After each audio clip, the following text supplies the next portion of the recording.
Kama unataka fedha, kama unataka mtoto, kama unataka mke, kama unataka kazi, lazima kitu cha kwanza ujue Mungu anacho.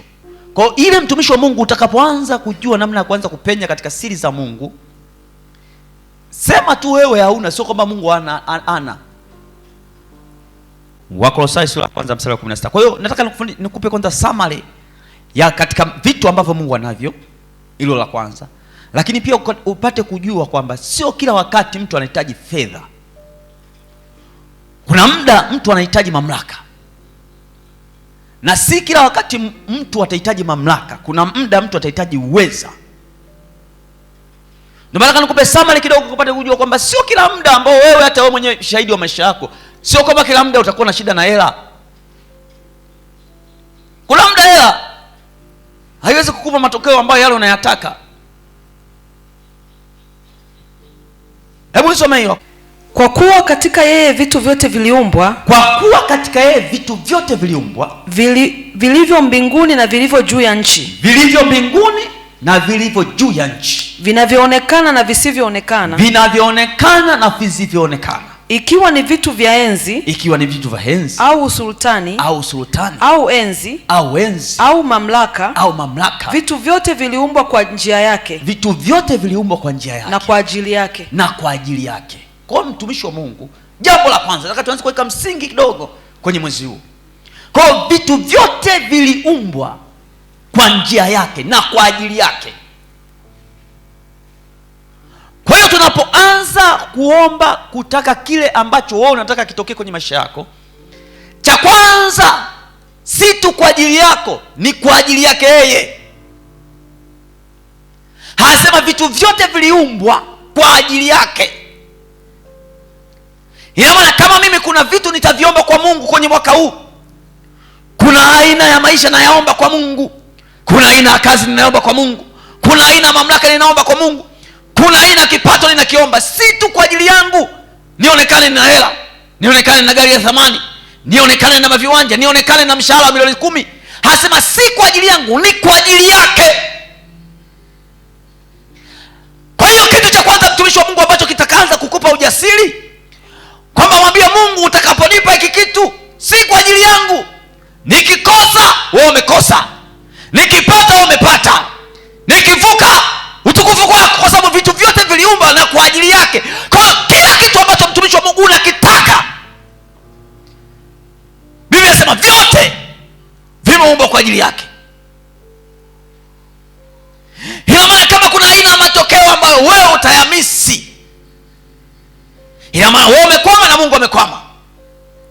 Nakumbuka miaka fulani nilikuwa nasoma sekondari, nikamwambia Mungu, mimi nikifeli haibu sawa, unaweza nikaonekana katika hali ya kawaida mimi ndo nimeibika, lakini katika uhalisia wote tukano. Mimi nikizingua katika hali ya kawaida, na wewe Mungu utaonekana umekwama, kwa sababu mimi ni mtoto wako, watu wote shule nzima wanajua mimi nimeokoka. Kwa hiyo mimi nikipiga hatua, utukufu unakurudia wewe. Kwa hiyo kama utaniamsha usiku kusoma sawa, kama utaniamsha asubuhi kusoma sawa, kama utanilazimisha kuweka miguu kwenye maji sawa, lakini chochote ninachokifanya, kila A nitakayoipata, kila B nitakayoipata, kila maida matokeo nitakayopata, wewe unapata utukufu, wewe unapata aibu. Kwa hiyo vitu vyote lazima ufike sehemu ukapata kujua kwamba vitu vyote ambavyo unavitaka Mungu anavyo, vinavyoonekana na visivyoonekana. Kwa hiyo kusema kwamba mimi sina haimaanishi Mungu ana. Hiko kitu cha kwanza mtumishi wa Mungu nataka ufahamu, ujue. Kwa hiyo katika upande wa vitu, kwa hiyo Mungu ana uwezo wa kukupa kitu chochote kile.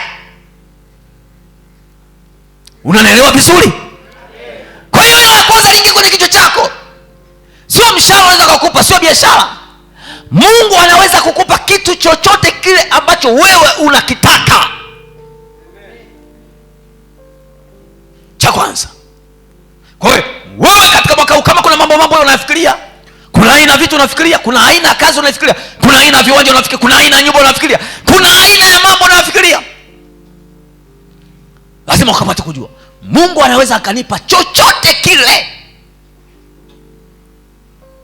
Weka la kwanza. La pili, bado nataka msingi tu, ili mtumishi wa Mungu tukianza kutiririka pale akili yako ikae sawa sawa. Mimi nakwambia mwaka huu nataka nikulazimisha wewe kuelewa vitu vya Mungu, kulazimisha kwa gharama yote ile.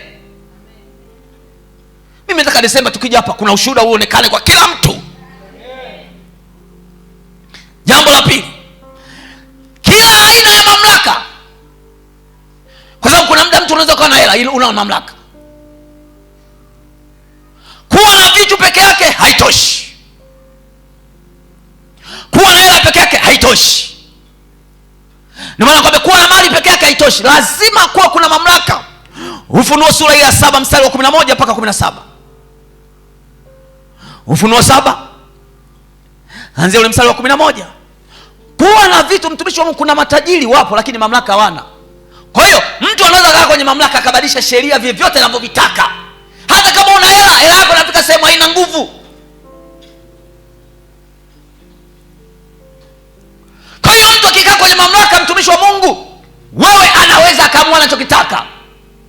Mamlaka kuna muda ina nguvu kuliko hela. Kwa hiyo kuna muda hela ina nguvu kuliko mamlaka, lakini kuna muda pia mamlaka inaweza kuwa na nguvu kuliko tajiri.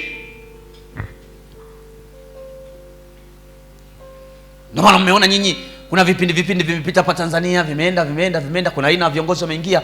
Imefika sema hata tajiri mwenye hela, kwa sababu ana mamlaka, jasho lilimtoka. Kwa hiyo kuna muda mamlaka ni muhimu. Nataka nikuwekea mambo msingi, mtumishi wa Mungu, uyaandike, uyafikirie mara 2 mara 3. Kuna muda sio hela tu peke yake, kuna muda unahitaji mamlaka. Amen. Nisome mtumishi wa Mungu. Na malaika wote walikuwa wakisimama pande zote za kile kiti cha enzi, na za hao wazee, na za wale wenye uhai 4. Ndio. Nao wakaanguka kifulifuli mbele ya kile kiti cha enzi. Ndio. Wakamsujudu Mungu. Wakisema, Amina, baraka na utukufu na hekima. Kidogo. Wale watu waliposujudia wakasema baraka na utukufu. La tatu, hekima na hekima. Shukrani na shukrani, na heshima na uweza na nguvu zina Mungu wetu hata milele na milele. Kwa hiyo kitu cha pili ukapate kujua, hata kama mtumishi wa Mungu wewe hutakuwa katika position ya kutokutaka hela kwa wakati huo. Biblia kuna hekima utaitaka, kuna uwezo utaitaka, kuna aina ya baraka. Unaweza ukawa na hela lakini ukashindwa kupata mimba, kupata mtoto. Kwa hiyo kuna mtu utahitaji baraka ya mtoto. Hela unayo,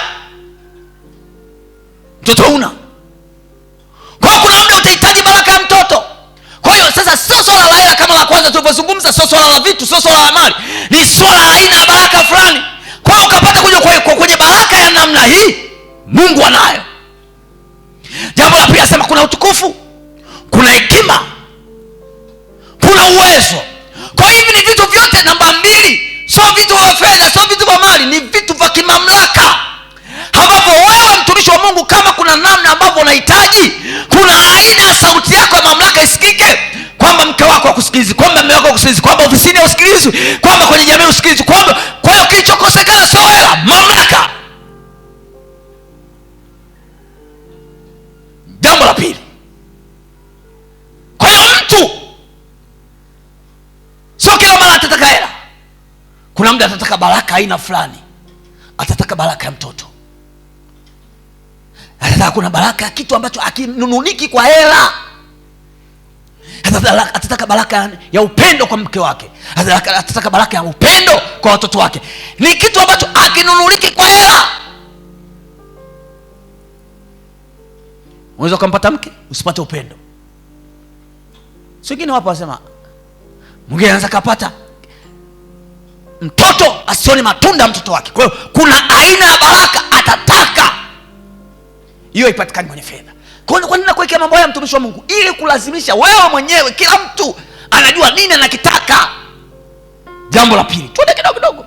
Jambo la tatu sasa. Jambo la tatu, utahitaji kitu kinachoitwa uwezo.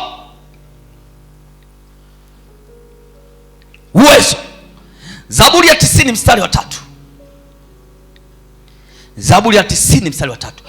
Kwa hiyo wewe unategemea kuna jambo gani unalitaka? Ndio tunaposema hapa mwezi huu tunalazimisha mwaka huu kuna vitu vitokee. Sio kila muda mtumishi wa Mungu utataka hela. Sio kila muda utataka mamlaka. Kuna muda unataka uwezo. Mtu anaweza kana mamlaka, mtoto wake amebanwa na pumu, anazungushwa kwa madaktari wote dunia nzima, ngoma imegoma. Mke wake amekamatwa na kansa, anazunguka kwa madaktari wote, ngoma imegoma. Hapo sio tena swala la mamlaka, sio swala la hela, swala la uwezo unahitajika. Utatoka kwa wapi? Inasemaje mtumishi wa Mungu? Wamrudisha mtu mavumbini usemapo rudi. Wamrudisha mtu mavumbini usemapo rudi. Kwa swala la mtu, Mungu akiamua kumnyonga mtu ananyonga. Sio swala la mamlaka, sio swala la hela, ni swala la uwezo upo katika mikono yake.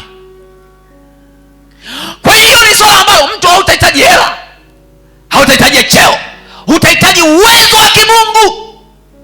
Kwa hiyo mtu anapoanza kusimama kuomba haina uwezo fulani wa kumrudisha mtu mavumbini. Kuna mtu amefukuzwa kazi, ofisi nzima imegoma, lakini mtu akasimama kwenye nafasi asema namrudisha kazini. Kuna mtu wamesema CV zake zote, watu wote wamesema tumtaki, lakini mtu akasimama kwenye uwezo, anasema ninamweka mtu katika ofisi, ninamweka mtoto wangu, ninamweka mke wangu, ninamweka mume wangu, ninamweka mtu katika ofisi. Uwezo wa mtu. Ndio maana anasema uwezo na wewe wa namna gani? Anasema nina uwezo wa kumrudisha mtu mavumbini ninaposema rudi. Hatari. Yaani anasema Mungu ana uwezo wakiamua leo na kunyonga na unakufa. Ndio kama tulivyozungumza kuhusu yule tajiri ambaye alifika sehemu alilima mashamba yake. Sasa hivi mazao yangu yamechanua, acha nifike sehemu nijenge garaji kidafu. Mungu akamtokea usiku akamwambia, maskini wewe, mpumbavu wewe, usiku huu nataka roho yako. Hiyo itakupa namna ambavyo kichwani kwako hautatembea kwa namna ambavyo kufika sehemu huyu nikiamua kumnyonga na mnyonga, nikiamua kumwacha haya naishi. Biblia imesemaje? Usimwache mwanamke mchawi aishi. Aliambiwa ni nani? Ndio Mungu akwambia usimwache mwanamke mchawi aishi. Na maana wewe Mungu amekupa uwezo wa kunyonga, unao. Kwa hiyo anaposema nina uwezo wa kumrudisha mtu mavumbini nisemapo rudi, huo uwezo nao. Kwa jambo la tatu kapata uwezo. Twende kidogo mtumishi wa Mungu, bado sijaanza. Nakupa hii summary ili kichwa chako kianze kujua unatafuta kitu gani kutoka kwa Mungu mwaka huu. Kwa Mungu ana uwezo wa kumrudisha mtu mavumbini. Ana uwezo wa kusimama, bwana huyu mtu ananisumbua kazini, namfukuza kazi. Wewe sio boss kwenye hiyo ofisi, wewe ni mfanyakazi tu wa kawaida. Una uwezo wa kumtoa mtu kwenye kiti. Watumishi mnanielewa vizuri? Ukisoma kitabu cha Danieli sura ya 4, Biblia inasema wale waombaji walikutana wakasema, huyu mfalme Nebukadneza anafika sehemu ametuzoea sana, hanatutawala vile anavyotaka, lakini tumesimama kwenye zamu zetu, tunamngoa ikulu, tunampeleka miaka 7 utumwani akale majani pamoja na ng'ombe. Biblia inasema baada ya miezi 12 vitu vikabadilika. Mungu ametupa na grace period ya miezi 12 ya mwaka huu. Kwa hiyo tuna uwezo wa kuamua tunachokitaka. Kwa hiyo mtu anaweza asiwe na nafasi kwenye utawala, lakini akaanza kuomba mamlaka ya kimungu. Hakuanza kuomba uwezo wa Mungu wa kuamua nini kipite, nini kisipite, nini kifanye, nini kisipite. Hana uwezo huo wa kuamua. Nakumbuka miaka fulani bwana, nilikuwa nasoma chuo, nimetoka zangu maeneo ya Ubungo, ndio nataka niende, nikakutana na Kingu siku hiyo. Pindiko Kingu muda mrefu tumepotezana. Sasa tukaanza kuongea pale Ubungo na mvua inanyesha barabarani.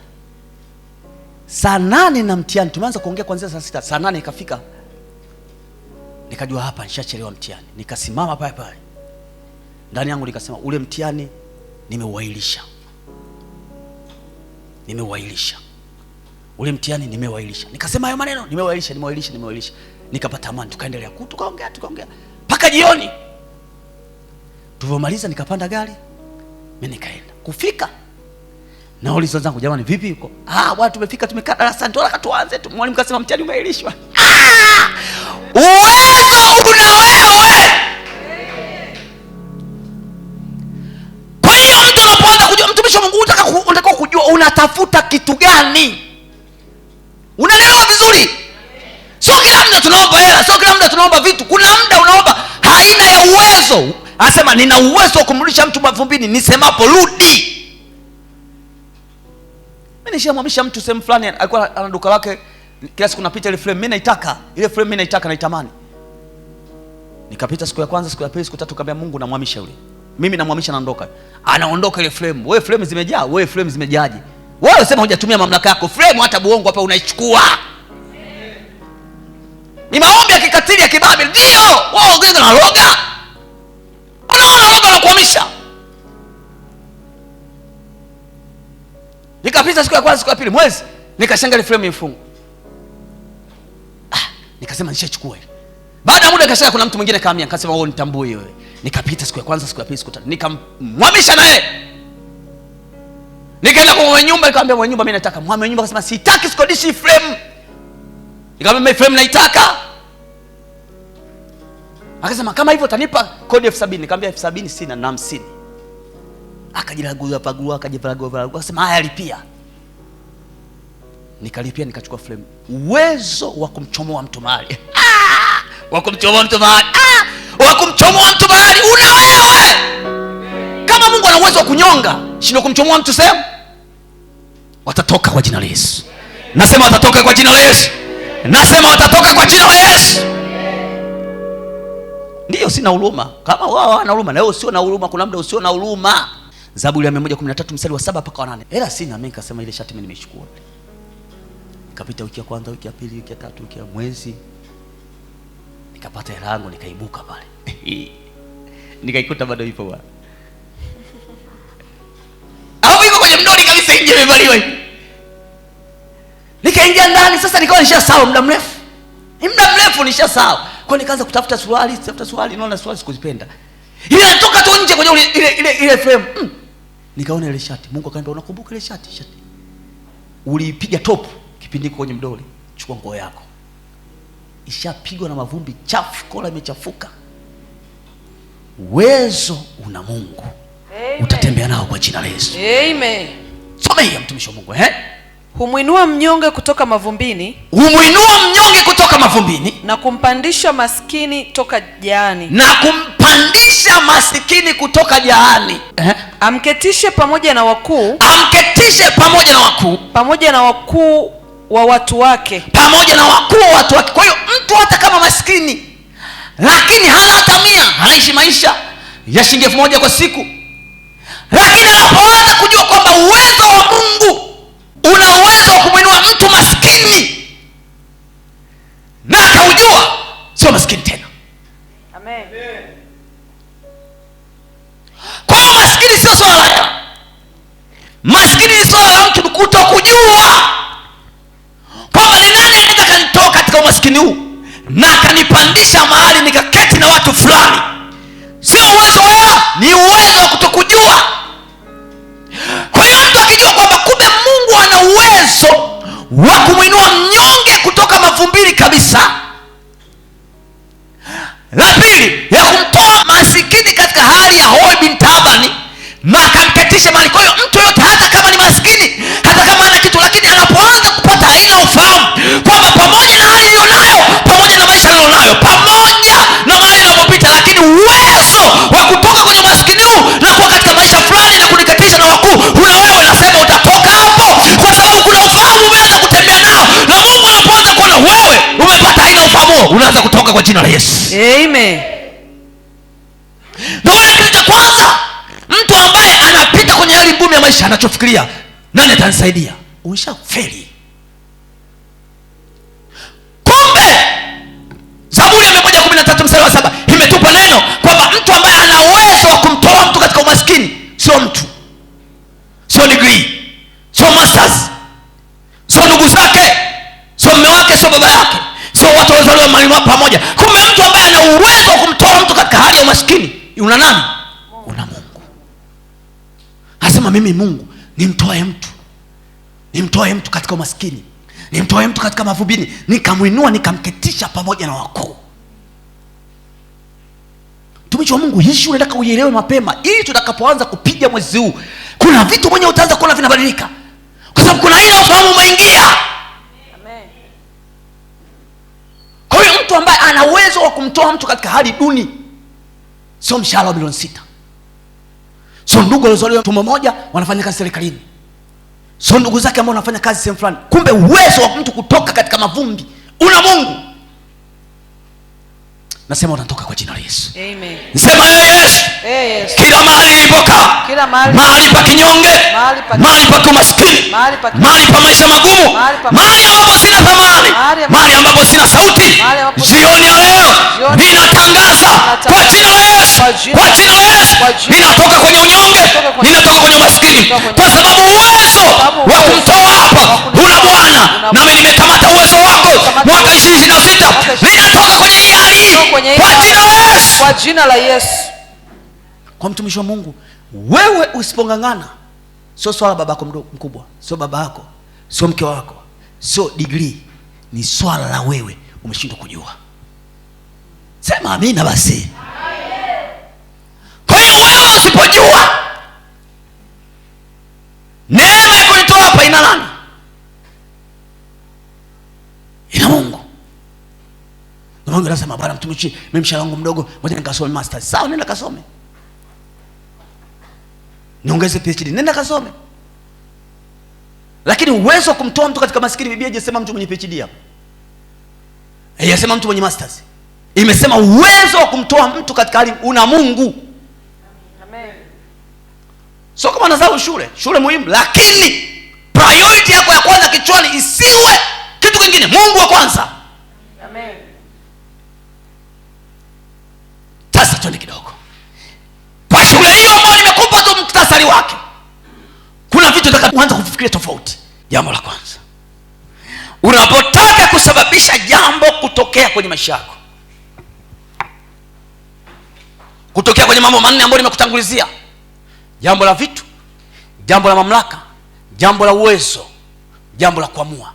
Jambo la kwanza, lazima ujue wewe ndiyo utakaosababisha jambo hilo kutokea. Lazima ujue wewe ndiyo utasababisha aina maisha unayotaka, aina mamlaka unayotaka, aina ya kutoka mahali ulipo. Wewe ndio utasababisha. Hiyo ndika vizuri. Acha mambo ya kusema namsubiria babangu mdogo anipe hela mtaji, namsubiria mama mkubwa anipigie pande nipate ofisini, nasubiria jambo fulani. Wewe ndio utasababisha.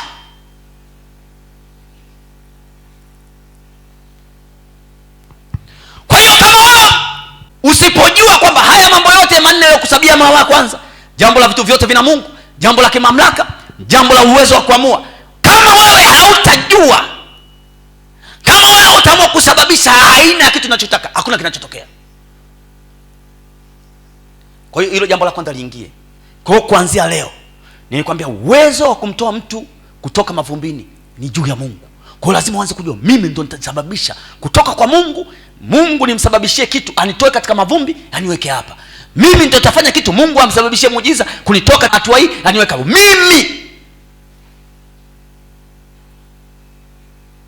Mimi. Hata kama unakaa wewe na mume wako, mnasubiria kila mwisho wa mwezi mlipe kodi, sio sawa kumtegemea mume wako. Wewe ndio utasababisha kodi kupatikana. Hata kama kila mwisho wa mwezi mume wako ndio analipa, sawa. Nataka nikufundishe shule mtumishi wa Mungu ambayo itaondoka na laana, kwa sababu Biblia inasema amtegemeaye mwanadamu amelaaniwa. Hata kama ni mume wake, hata kama ni mke wake, ili mradi amemtegemea amelaaniwa. Maana laana ni uwezo wa kutokuendelea. Maana laana ni uwezo wa kutokuendelea. Kwa hiyo the moment mtu atakaposema anaanza kumwangalia mtu, the curse, uwezo wa kutokuendelea unaanza kufanya kazi juu yake. Kwa hiyo lazima ujue uwezo wa mimi kutoka mahali hapa, mimi ndio nitasababisha. Wewe utasababisha. Watumishi wa Mungu, wewe ndio utasababisha. Amen. Luka sura 18 anzia mstari wa 35. Nasema kuna mambo yatatokea. Mimi mtumishi wa Mungu, wewe kama utaki, mimi nakwambia mwaka huu kwa namna ambavyo ndani yangu najisikia na hasira ninayo, wewe ukisubaa mimi nitafanya.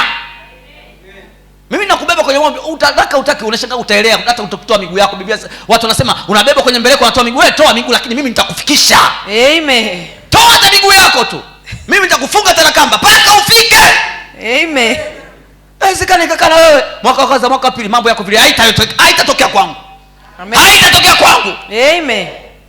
Mbeleko ikichanika kamba tutafuta, tutakufunga hata kama ya kudu ambayo ukijitikisha tu itakukata nani miguu. Kwa hiyo lazima utatulia tu mpaka usababishe muujiza. Wewe utasababisha. Amen. Luka 18 anasema sasa 65 pale mtumishi wa Mungu. Ikawa alipokaribia Yeriko, mtu mmoja kipofu alikuwa ameketi kando ya njia. Ndiyo. Akiomba sadaka. Na alipowasikia makutano wakipita aliuliza, kuna nini? Wakamwambia, Yesu wa Nazareti anapita. Akapiga kelele akisema, ndiyo, Yesu mwana wa Daudi unirehemu. Basi wale waliotangulia wakamkemea ili anyamaze. Lakini yeye alizidi sana kupaza sauti. Mwana wa Daudi unirehemu. Yesu akasimama. Nisikilize. Yesu asimamishwe mtumishi wa Mungu kama wewe ni kipofu. Yesu asimamishwe kwa sababu wewe una shida imekukamata mpaka hapa. Kesho nyumba yako inaenda kuuzwa. Yesu anasimamishwa kwa sababu mtu fulani ametambua kuna kitu tunakitaka kwa Yesu. Yule alikuwa kipofu, alikuwa haoni. Akauliza, jamani kuna nini? Akaambia, Bwana Yesu mwana Daudi. Yesu yule ambaye namsikia sio namuona sababu mjui, ni kipofu. Haiposikia akaanza kupaza sauti, Yesu mwana wa Daudi nirehemu. Yesu mwana wa Daudi nirehemu. Yesu mwana wa Daudi nirehemu. Watu kamnyamazisha, unapiga kelele. Ukiangalia katika hali ya kawaida, distance ya Yesu na yule kipofu alikuwa hapo, na maana ilikuwa sio mbali. Mpaka ikafika sehemu makutano walikuwa wanapita wakamsikia wakamnyamazisha. Kwa hiyo katika hali ya kawaida inawezekana Yesu alisikia mara kwanza akamute. Inawezekana uliomba 25 hujapiga vizuri, 26 isasikika. Amen. Nasema 26 itasikika. Amen. Kwa akapiga, Yesu mwana wa Daudi nirehemu. Akapiga, watu wakamnyamazisha. Mtumishi wa Mungu, mwaka usikubali kunyamazishwa. Amen. Nasema usikubali kunyamazishwa. Amen. Watu wakamnyamazisha. Kama watu wanakunyamazisha, bwana usiende, bwana imani kule, usiende. Maneno kibao. Wakamnyamazisha mara kwanza. Akafanyaje mtumishi wa Mungu? Akaita tena. Endelea. Yesu mwana wa Daudi unirehemu. Yesu akasimama. Akaamuru aletwe kwake. Wakamtia moyo. Watu wale walimnyamazisha. Lakini Yesu alipomwambia njoo, wale watu wakamtia moyo. Wakapijitie moyo mkuu. Unaitwa bwana mkuu. Hao jamani sio walinyamazisha. Kumbe mtumishi wa Mungu, watu wanakusikilizia wewe. Wanakusikilizia wewe, utakaza. Ukikaza wanakutia moyo. Unaanza kama biashara yako, unaanza biashara yako, unaanza biashara yako, utasogea vile. Ikianza biashara kutanuka wasema sisi tulijua lazima ufike mbali. Jinsi mlivyokuwa mnakataa hata kununui. Mtumishi wa Mungu, mwaka huu tutakaza. Amen. Tasema Yesu, kila cha kwangu ninachokihitaji sitakubali mtu kuninyamazisha. Kama yule kipofu alipopiga kelele, Yesu mwana wa Daudi, ninaomba unipe gari, ninaomba unipe nyumba, ninaomba unipe mtoto. Yesu mwana wa Daudi, ninakuita jioni ya leo, ninaomba unipe kazi, ninaomba unipe ada ya watoto. Yesu mwana wa Daudi, ninaomba hiki kitu kitokee kwa jina la Yesu. Leo ndo maombi yetu. Yesu mwana wa Daudi. Akaendelea akasemaje mtumishi wangu? Wataka nikufanyie nini? Akasema, Bwana nipate kuona. Yesu akamwambia, upewe kuona. Imani yako imekuponya. Anasema upewe. Yesu mwana wa Daudi, nataka gari. Yesu mwana wa Daudi, nataka nipate ada ya watoto. Yesu mwana wa Daudi, nataka nipate viatu vya watoto. Yesu mwana wa Daudi, mimi macho ya kuona ninayo, lakini hela sina. Yesu mwana wa Daudi, nipe macho. Yesu mwana wa Daudi, macho ya kuona mimi ninayo, lakini sina shati. Nipe shati. Yesu mwana wa Daudi, macho ya kuona ninayo, lakini sina kazi. Nipe kazi. Yesu mwana wa Daudi, macho ya kuona mimi ninayo, lakini sina hili jambo. Yesu nitendee. Amen. Wewe macho unayo, si ndio? Amen. Wewe macho unayo? Amen. Omba unataka lingine sasa. Amina. Akasema Yesu mwana wa Daudi, shida yako ni kuona tu. Wewe mtumishi wa Mungu, macho unayo. Lakini kuna hili una.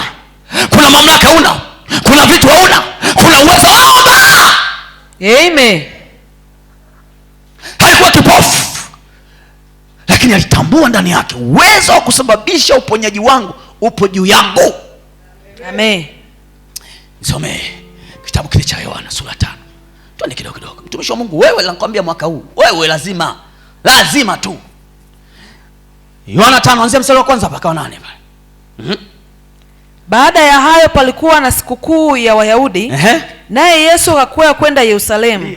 Na huko Yerusalemu penye mlango wa kondoo pana bilika iitwayo kwa Kiebrania Belzatha, nao ina matao 5. Ndani ya hayo jamii kubwa ya wagonjwa walikuwa wamelala, vipofu, viwete, nao waliopooza, wakingoja maji yachemke.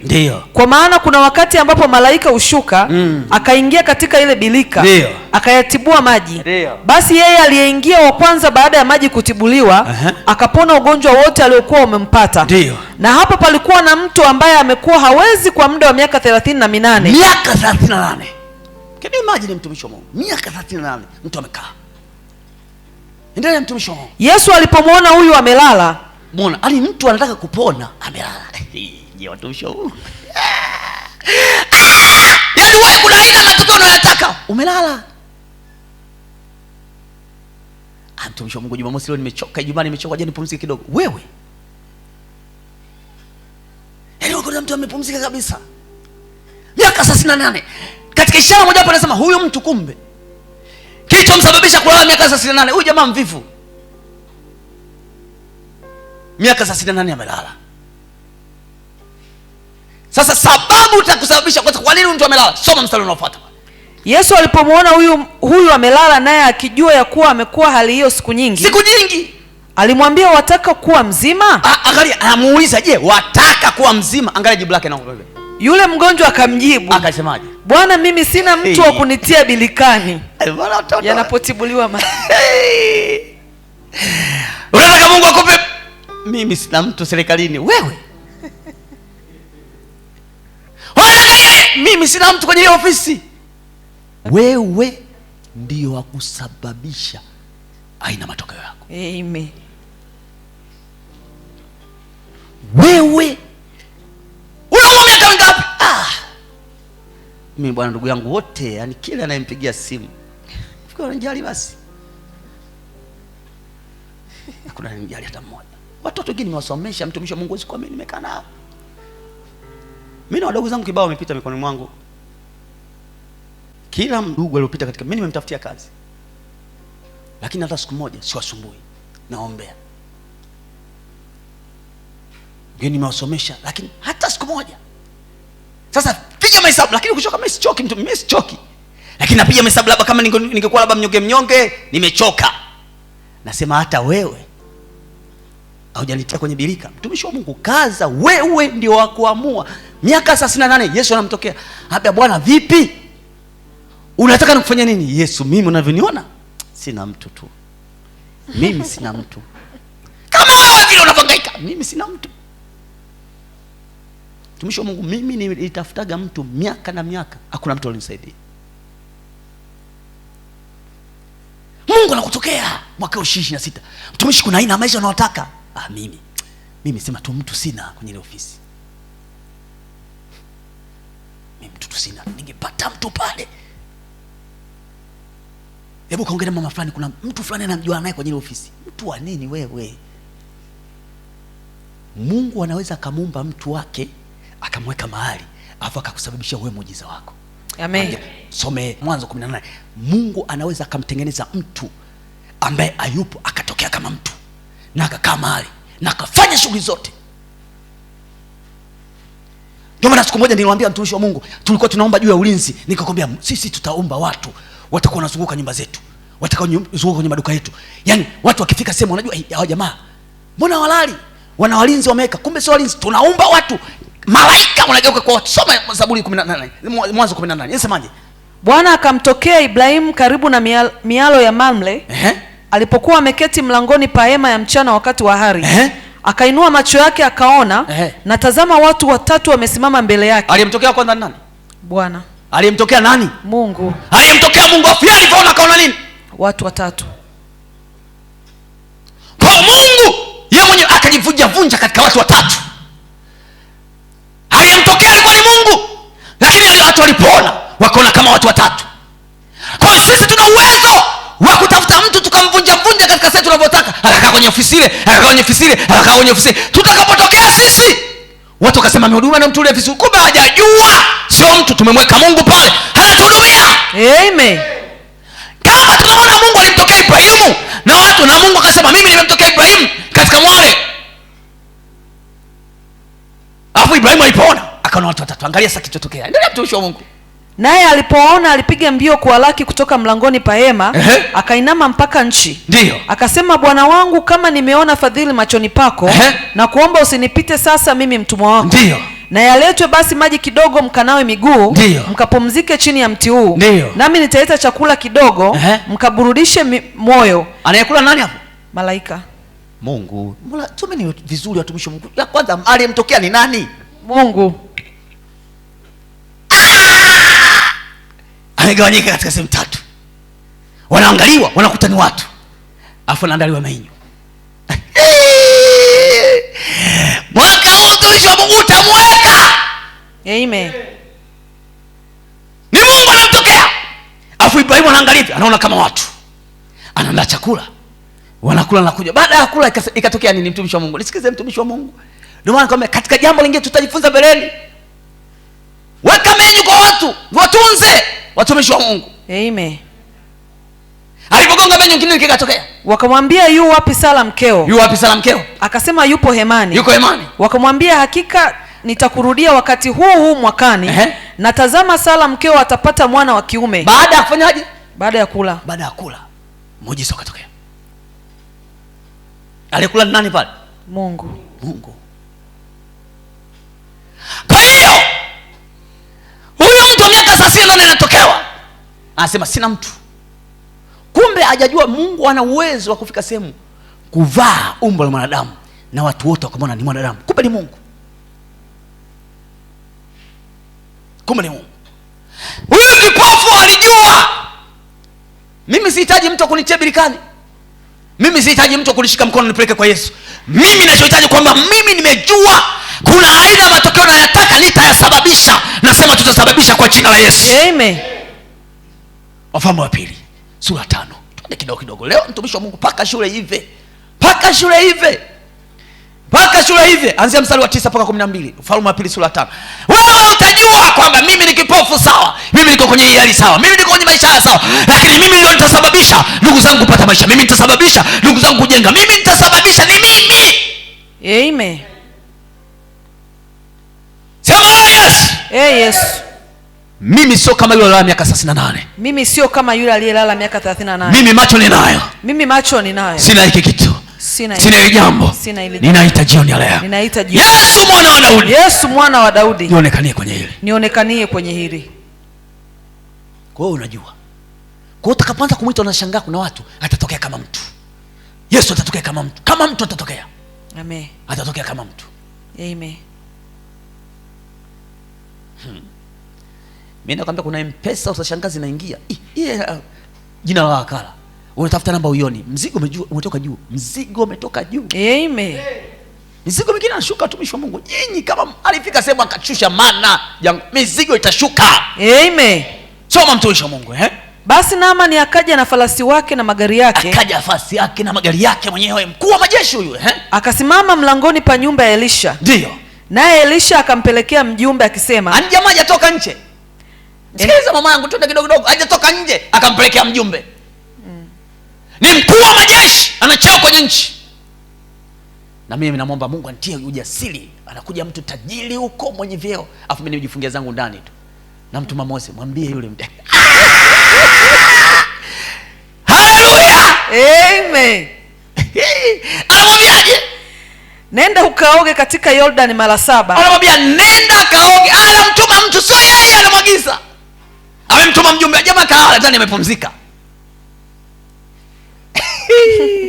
Amepumzika, anajua nini? Tulipotoka mambo manne, mamlaka na uwezo vina yeye.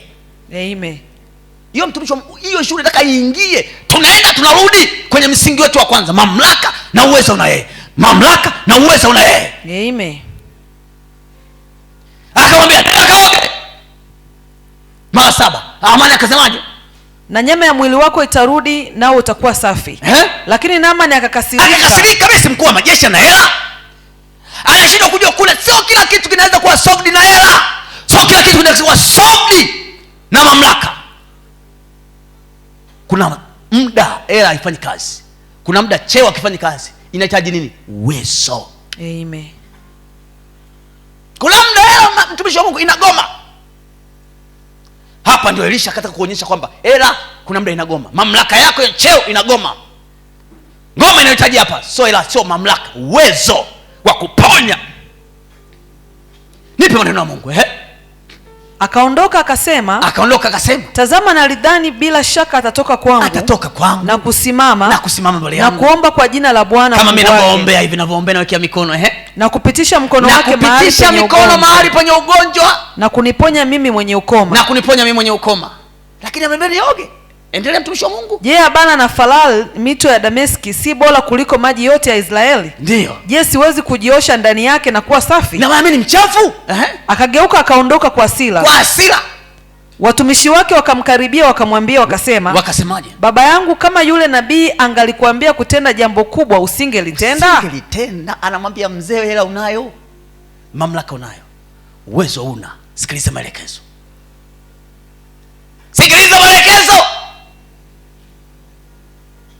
Hela unayo, mamlaka na uwezo una. Sikiliza maelekezo. Jamaa umekasirika. Mimi CDF. Unaambia nikaoge. Maana nini? Muda wa kuoga, mtumishi wa Mungu, hata kama una hela kiasi gani. Labda wewe bitaba ni ujitambui. Na ukiwa ujitambui, mtumishi wa Mungu, atukuogeshi, tunakufuta. Hivi Mose, wewe umezidiwa huko Oi bin Tabani. Tutakupeleka bafuni tukulazi chini. Tunachukua maji tunakufuta. Kuoga mtu anaoga mwenyewe. Ukiona mtu hakuna mtu anayeogeshwa, anafutwa. Kwa kitendo cha kusema mimi naweza kuingia bafuni, unaoga mwenyewe. Hata kama mtu yupo anakupaka sabuni na kufanya nini, lakini unaoga mwenyewe. Sio umetembea.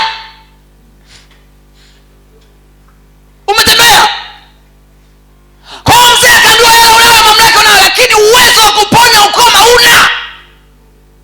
Nenda kaoge. Anasababisha yeye anachokitaka. Akajichovya mara kwanza. Soma mtumishi wa Mungu. Ndipo akashuka akajichovya mara 7 katika Yordani. Sawasawa na neno lake yule mtu wa Mungu. Nayo nyama ya mwili wake ikarudi ikawa kama nyama ya mwili wa mtoto mchanga. Kama nyama ya mtoto mchanga. Mtumishi wa Mungu, wewe ndio kusababisha muujiza. Acha kisilani kama Naamani. Acha gubu kama Naamani. Wewe ndio kusababisha. Mimi nimeenda pale, mtumishi wa Mungu atajeniombea sana. Wewe ndio kusababisha. Mimi ni neno nikikwambia mtumishi ondoka, hata usipoomba. Ukatoka ukaanza kupiga dua yako, vitu vinafunguka. Tayari umepata mtaji. Amen. Naamani akamwambia, alimwambia nenda. Wewe umesikiza neno la Mungu ukalikamata. Ukarudi nyumbani kwako, ukasema mimi macho ninayo lakini hela sina. Mimi macho ninayo kama kipofu lakini sina gauni. Mimi macho ninayo lakini sina na watoto. Mimi macho ninayo Yesu mwana wa Daudi. Mimi macho ninayo. Sina hili jambo. Na ikatokea kwako kwa jina la Yesu. Amen. Ndio maombi ya jioni ya leo. Wewe ukoma una, lakini kuna kitu nakitaka. Mimi ukoma sina, lakini kuna kitu nakitaka kwa Mungu. Mimi macho ninayo, lakini kuna kitu nakitaka kwa Mungu. Usilale kama yule jamaa anasema sina nani? Sina mtu.